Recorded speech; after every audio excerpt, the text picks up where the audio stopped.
Rebonjour, on s'est déjà parlé hier. Moi aussi, je voudrais remercier les amis brésiliens qui nous accueillent et surtout leur capacité à nous faire voir Sao Paulo sous le soleil. Je crois que ça nous fera du bien à tous après la journée d'hier. Les remercier aussi pour la qualité de l'accueil, la gentillesse, la disponibilité, la présence. En tout cas, merci, on se rappellera de notre séjour ici. Au-delà de ça, je voudrais partir de mon expérience. Il y a une petite quinzaine d'années, avec quelques autres pionniers européens, nous avons souvent rencontré, dialogué, soutenu des partis ou des mouvements verts à l'échelle mondiale. Et à chaque fois, nous nous faisions la même réflexion, le même constat. Les spécificités, les rythmes, les contextes politiques, culturels, les réseaux de ces groupements, de ces personnes, de ces mouvements verts, tout ça était parfois radicalement différent. C'est vrai, selon qu'on est évidemment en Afrique, en Asie, en Europe ou ailleurs, dans un pays où les Verts sont bien implantés ou au contraire dans une région où ils commencent seulement à émerger, les situations sont complètement différentes. Et pourtant, et on l'a encore vu ces 2 jours-ci, il y a quand même quelque chose qui m'intrigue, moi, c'est qu'à chaque fois, nos intuitions sont toujours communes. Nos difficultés, d'ailleurs, sont aussi souvent identiques, même dans des pays où peut-être la démocratie a moins d'histoire, moins d'années que dans d'autres pays. On se rend compte, par exemple, que le rapport à la société civile, les contradictions entre l'action militante et la gestion, quand on doit gérer les choses, tout ça, finalement, nous le rencontrons tous. Et cela plaide évidemment pour que nous puissions soigner notre réseau, nos échanges, comme vient de le dire si bien Bob Brown. Hier, Père Garton, et il va en reparler peut-être tout à l'heure, nous recommandait son petit livre, et je vous conseille de l'acheter, il ne coûte que 10 réals, un petit livre qui reprend un peu tout ce que des partis et des mouvements verts ont, chacun de son côté, séparément, parfois sans le savoir, ont développé comme projet, comme idée, comme background culturel. Et c'est très très intéressant de voir que tout ça spontanément a émergé dans des pays assez différents. Alors de ces caractéristiques communes, j'ai envie d'en relever 2. 2 que nos partis, nos militants, nos électeurs, nos sympathisants, beaucoup de citoyens partagent avec nous. Première caractéristique, l'universalisme. L'universalisme, c'est tout le contraire du repli sur soi, du nationalisme frileux, de la discrimination, de toutes les formes de racisme. Autant de comportements et d'attitudes et de stratégies politiques qui se renforcent, hélas, un peu partout dans le monde et qui donnent souvent, hélas, des ailes électorales à tous les populistes de tout poil et à tous les intégristes plus ou moins déclarés. C'est très dangereux. À nous, par notre universalisme, de contrer tous ces replis et ces replis sur soi. Mais de cette option universaliste, une deuxième caractéristique découle immédiatement, et ça nous a beaucoup occupé ces 2 jours-ci, et ça nous occupera beaucoup dans les jours, mois et années à venir, c'est évidemment, comme l'ont dit si bien avant moi, et avec beaucoup plus de poésie, les indigènes ici présents, c'est cette volonté de préserver notre mère Terre, notre planète, préserver ses ressources, sa biodiversité, et aussi évidemment les hommes et les femmes qui l'habitent.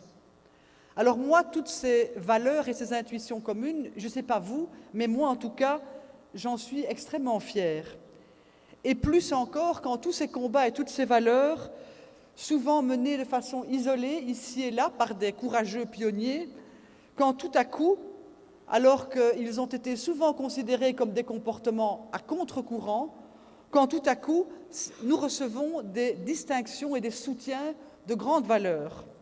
Moi, je me rappelle quand Wangari Maathai, que nous avions d'ailleurs en 1995, avec Catherine et bien d'autres, rencontré à Nairobi, premier forum des Verts africains, quand Wangari Maathai devient ministre de l'Environnement au Kenya et ensuite reçoit le prix Nobel de la paix, ce qui n'est pas rien, parce qu'elle n'a pas reçu le prix Nobel de l'écologie, elle a reçu le prix Nobel de la paix, la plus grande distinction, ce qui veut dire qu'on reconnaît à quel point le combat pour le développement durable est un combat pour la paix, est un combat pour le respect des hommes et le processus de paix dans lequel on peut, peu à peu, reconstruire l'humanité. Quand elle reçoit ce prix, moi, ça me fait chaud au cœur. Et quand elle vient avec son prix au Parlement belge, ce jour-là peuplé de beaucoup de parlementaires qui sont parfois élus depuis 5, 10 ou 15 ans, qui ont beaucoup critiqué les Verts, et tout d'un coup, on voit cette femme entrer dans l'hémicycle avec son sourire, avec sa force, avec des mots extrêmement justes et extrêmement simples. Eh bien, moi, quand je vois tous ces autres parlementaires de partis traditionnels applaudir, je me dis que ça me fait vraiment du bien de voir à quel point des gens comme ça ont été reconnus internationalement. Quand Al Gore, par exemple, celui-là, il n'était pas à Nairobi, je vous rassure, mais quand Al Gore reçoit aussi, avec le GIEC, le prix Nobel de la paix, c'est aussi évidemment un très grand pas en avant. Et quand Ingrid, dans le film que nous avons vu hier, en 2001, à Canberra, disait « Si la foi déplace les montagnes, alors notre lutte sera victorieuse », moi je me dis alors que ce n'est pas le moment pour notre coordination globale, ni de baisser les bras, évidemment, mais je crois qu'ici personne ne veut baisser les bras, mais ce n'est pas non plus le moment de croire que notre enthousiasme répété ensemble une fois tous les 2, 3, 4 ou 5 ans suffira. Tous ceux qui composent notre Green Global Forum, notre réseau, je pense, doivent vraiment se mobiliser en utilisant tous les outils disponibles, que ce soit les liens avec la société civile, les mouvements sociaux, les organisations syndicales, que ce soit la dynamisation de nos propres partis, parce que nous avons tous ici une responsabilité à mobiliser nos propres partis, à mobiliser nos militants, nos adhérents. Nous devons aussi mobiliser nos coordinations régionales. Nous devons aussi développer des alliances, mener des actions communes, parfois même à l'échelle transnationale. Pourquoi ne pas développer des actions entre plusieurs partis de pays proches qui partagent une même réalité?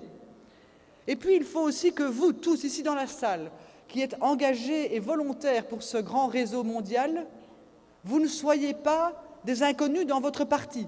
Vous devez faire redescendre tout cela pour que dans votre parti, dans votre organisation, ce souci du combat mondial trouve toute sa place et que vous ne soyez pas simplement un militant sympathique que l'on envoie une fois à Sao Paulo, une fois à Canberra, pour venir parler généreusement des forums globaux.